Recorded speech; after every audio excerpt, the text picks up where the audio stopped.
One day, Paris and his mother's car falls off a bridge. Paris manages to swim to shore, but his mother does not survive. After a period of mourning, Paris returns to work. Together with his partner, he engages in dredging work on Caddo Lake, a reservoir on the border between Louisiana and Texas. His father is deeply dissatisfied with the condition of the lake and blames the dam for its pollution. In the same town, teenager Ellie lives with her mother, stepfather, and stepsister Anna. The girls are very close, despite Ellie being a troubled child who frequently argues with her mother. That day, Ellie tells Anna she'll be staying overnight at a friend's house. Anna mentions that wolves were recently spotted by the lake, but Ellie dismisses it, believing these animals haven't been around here for ages. Arriving at the shore near their home, the girls see some local teenagers examining a half-eaten alligator carcass. Ellie throws it back into the lake, certain that there are no predators like that left here. Meanwhile, Paris waits for the doctor who treated his mother, seeking answers about why she lost consciousness at the wheel. His father kept detailed notes on her episodes, noting that she had never previously experienced ear bleeding, as happened on the day of the accident. The doctor assures him that little is known about brain functions and suggests his mother's fainting was just a side effect. After this conversation, Paris heads home where his ex-girlfriend C, who moved to Houston after their breakup, is waiting for him. She surveys the area where Paris started building a house, walks through the designated rooms, and pretends it's a finished home where they live together. She prepares an imaginary dinner and then serves Paris. Around the same time, Ellie pulls out Anna's loose milk tooth, and then the girls go to join their stepfather's relatives at the dinner table. Anna shows off the unusual moth she's caught, which one of the guests identifies as a four-eyed species, long thought extinct in this region. Ellie tells her mother she wants to finish this semester early. However, for the paperwork, she needs her mother's signature and her father's death certificate, as it's been over 7 years since his death. Celeste promises that she and Daniel will handle it and asks Ellie not to make a scene. Meanwhile, Paris and C talk about his current life. She tries to cheer him up, and he thanks her for being there. Anna shows Ellie a necklace with a Cancer constellation pendant she found in their mother's jewelry box, while Ellie secretly searches for the death certificate. Celeste walks in, scolding her disobedient daughter. Ellie leaves, despite Anna's pleas for her to stay. Daniel catches up to her on the pier, concerned since the lake is now shallow, making it dangerous to navigate, but Ellie drives off without looking back.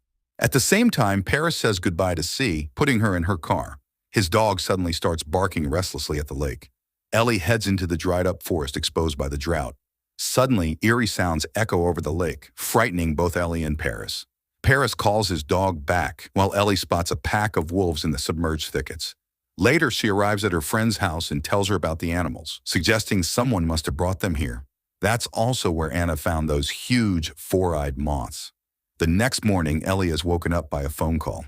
Celeste tells her that Anna has disappeared and they need her boat.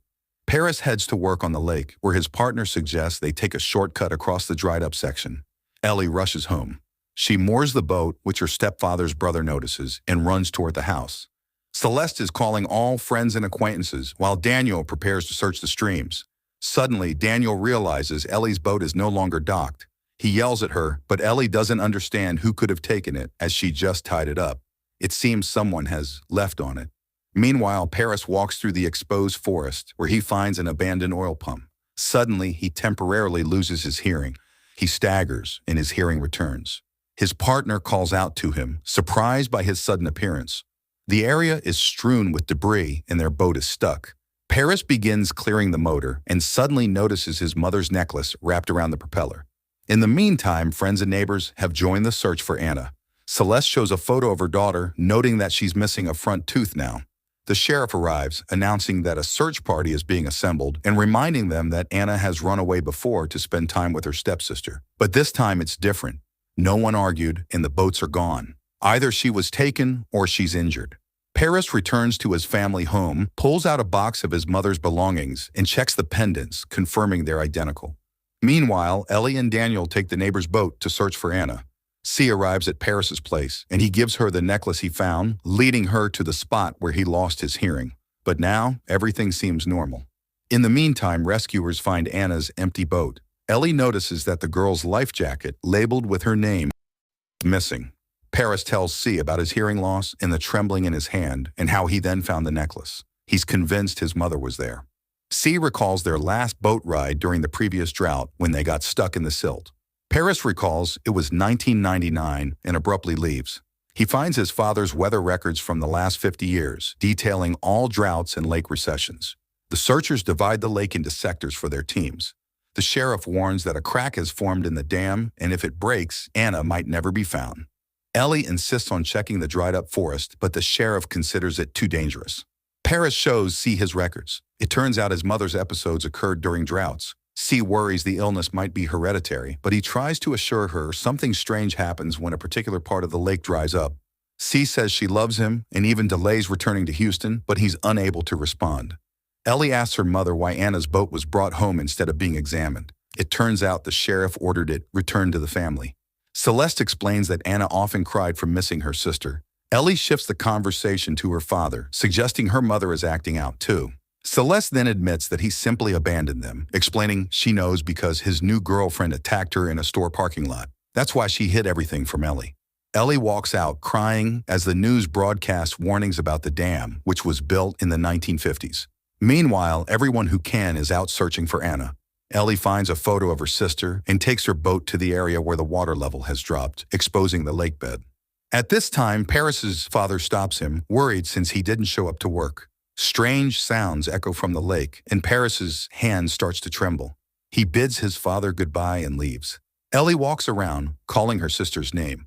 That night, she spots a boat with voices calling for Anna, but she hides from the searchers. Suddenly, she's surrounded by total darkness, though there were flashlights just moments ago. The connection is lost, and Ellie is unsure what's happening. Dawn breaks, and she sees a figure on the shore, a fisherman who's surprised to find her there and agrees to take her home. Ellie enters her home, finding Celeste on the phone, calling everyone she knows in search of Anna as if the days of searching had never happened. Ellie looks out the window and sees her boat moored with another Ellie inside. She exits through the back door, gets into the other Ellie's boat, and speeds off. Her hand begins to shake, but she doesn't slow down. Paris is also heading to the lake when he finds the bridge he's passing under is intact. Ahead of Ellie, the bridge lies in ruins. They're exploring the same area, but in different times. Ellie calls her sister's name and she responds. Paris hears something as well and heads toward the sounds. Ellie's ears start bleeding, but she finally spots Anna. Paris also feels the sonic impact, and suddenly night turns to day. Then he sees a girl lying on the ground in an orange life vest. Ellie hugs her sister, but realizes this Anna lives in a time a month earlier when she first ran away. She also notices the girl's teeth are all intact. Paris notices that the girl has been injured by a tree branch. Anna blames her sister for constantly arguing with their mother, and Ellie tells her to get in the boat. Paris removes the branch from the girl's back, covers the wound, and carries her to the people. He sees a new, operational oil pump. Ellie brings Anna home and asks her parents not to let her near the lake again. Daniel expresses his disappointment in her behavior and asks her not to upset her mother. Shaken, Ellie leaves. Paris carries the injured girl to the construction site where the dam is being built, hands her over to the workers, who find him suspicious. He learns it's 1952. He runs off after the workers take her to the doctor, looks at his notes, and sees that there was also a drought that year. Then he glances at his own time, 2003, and realizes he can go back. Ellie reaches the spot where she found Anna and starts searching for her own traces.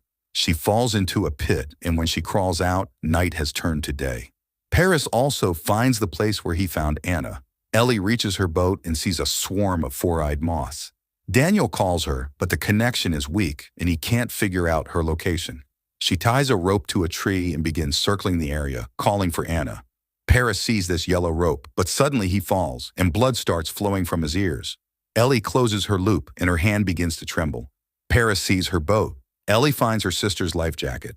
Paris boards the boat and sails away. Ellie also finds an old boat.